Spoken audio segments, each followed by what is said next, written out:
To send it in Saudi Arabia as the lights go out and we go racing. Good start from Barnard, great also for Jake Hughes as he chops over and gets the better of Oliver Rowland down towards the first corner. Into turn one, Hughes into second, Barnard retains the lead, 3 abreast further behind there as well with Nick de Vries in the middle. Da Costa making some ground on the inside of Enno Mortara, and Mortara shuffled down into 5th position there. Oh, bang on the inside, that's Max Günther careering into Antonio Felix da Costa down at turn 4. Yeah, just sent it too hard, not enough grip, and then a clear T-bone. There'll be a penalty for that. Okay, can you tell us a bit more detail? Front right suspension. So front right suspension damage then for Max Günther. That's a shame for him because 24 hours ago he was on top of the world, and unfortunately for him it is not going to be a second victory in succession seemingly, as Da Costa also back in pit lane, and that's another blow for Porsche because let's be honest, they've had a difficult day at the office. Da Costa was their best hope at a point, maybe a podium finish here this evening, and well, after just 4 corners it's come to an end.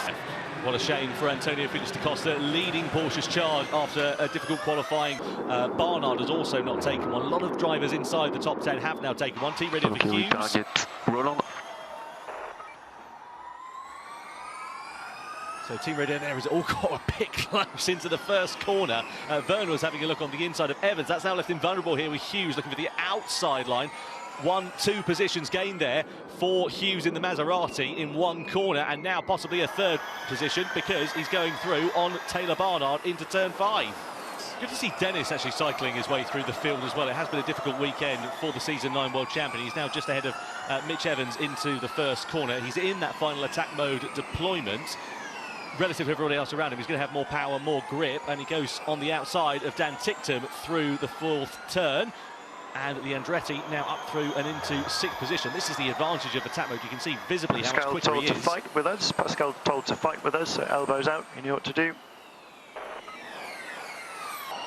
Well, 1% more energy. It may not sound like a lot, but it's a great deal in Formula E, and that'll be music to the ears of Jake Dennis. I think he's going to go for the lead here on Oliver Rowland. I don't think there'll be much that Rowland can do. On the inside we go, through into turn 13. Dennis into the lead, Rowland into attack mode. Where's he going to come out? It'll be behind Barnard, but ahead of Nick Cassidy then. And 6 minutes now for Oliver Rowland to use to the end of this race. Verne also into their attack mode, and De Grassi in for his final deployment, but you can see he's a fair bit down on energy relative to those around him. But Dennis up compared to the likes of Barnard, and then slightly...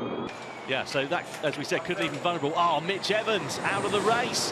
What's happened for the Jaguar TCS racing driver? He dropped back through the field, and unfortunately, it's another non-score for Jaguar TCS Racing in terms of the Mitch Evans side of the garage, are almost a lap down relative to this lot. And obviously there will be blue flags, but hopefully that doesn't come into play a part in the results of this race. Right, watch Rowland here, because I think this is where he's going to go for the lead, and this could be the key moment where he's pulled the pin, hasn't he? He's got 3 minutes to go, about 3 laps.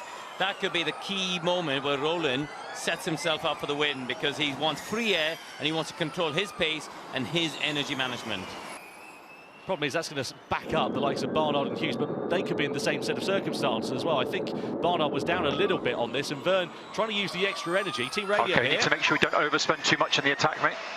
We're slightly down to all other cars. Yeah, that's the problem there for Verne, isn't it? He wants to use the attack mode, but he can't. Look at this. Barnard, 2 for the price of 1 down into the chicane, and Dennis relegated down 2 positions as well. So Barnard now through and into 2nd place. Verne up into the podium positions for DS Penske and into 3rd. Hughes ready to join in the party as well. Watch Hughes though, watch Hughes, because he's the one in the top 10 with the most amount of attack time left, I think, at the moment, isn't it? Yeah. He's still got nearly 3 minutes. So Hughes could be in a good position here to get himself onto the podium. This is Hughes' moment. He's here right up behind Jean-Eric Verne. Same hardware, essentially. The 2 Stellantis powered cars here. If Hughes wants to get on the podium, he's got about a minute to get past Jean-Eric Verne and try and get himself onto the back of Taylor Barnard. So he's done 1. He's up into 3rd place. And that is a genuine 3rd place. They've all done their 2 attack modes now with similar energy. this is a big 40 seconds coming up for Jake Hughes. Yes. Whoa, Oh, big moment over the curb there for Taylor Barnard. Got it all out of shape. He's pushing on. Yeah, he knows that he's now going to be vulnerable to Hughes. But it's going to be quite easy, surely, for Jake Hughes here. Barnard goes for the defensive line. Side by side we go down the start-finish straight. Hughes on the outside, Barnard on the inside. 2 by 2 they run. Barnard's not giving this one up. Forces Hughes to the run-off area. Back onto the track we go. And Barnard still retains second place. Third it is for Hughes. Is he going to have a look on the exit of turn 4 and set something up? Takes a wider sweeping line through there. Can he use the extra advantage of four-wheel drive? No, not quite into turn 5, but more movement underneath there for Barnard. He's wide. Through into the right-hander we go. And surely it's going to be a matter of time here between Hughes and Barnard. Let's hope it's not just his arm in terms of overtaking.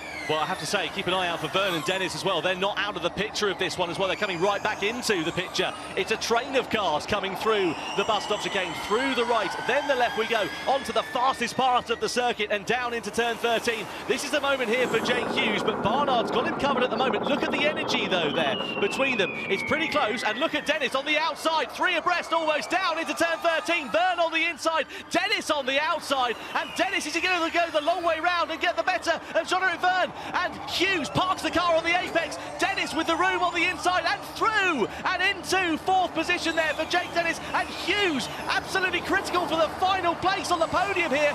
Oliver Rowland takes the victory in spectacular style in Saudi Arabia. What a win from the Briton. But where are the podium positions and who gets them? It's Taylor Barnard in second. Jake Hughes does hold on to 3rd place ahead of Jake Dennis. What an absolutely fantastic final lap in Formula E. Oliver Rowland takes his 2nd win of season 11.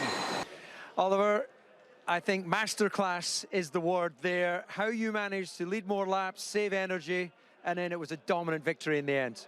Yeah, absolutely. I think the key was in the beginning. Obviously, I dropped back to 3rd, which I was quite happy with. I could make the most of an efficient slipstream. So I was able to build up a couple of percent, and that allowed me to just be more aggressive, break the toe from the others, then use energy to try and catch you back up.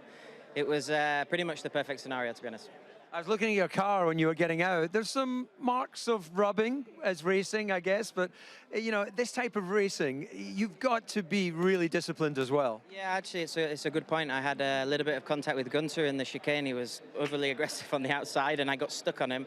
But that's the point when I went to the front, because I said, being 3rd or 4th, people are starting to get aggressive, so I got out of trouble and went to the front and just did my own race. Early days in this championship, but you've opened that lead out to 16 points.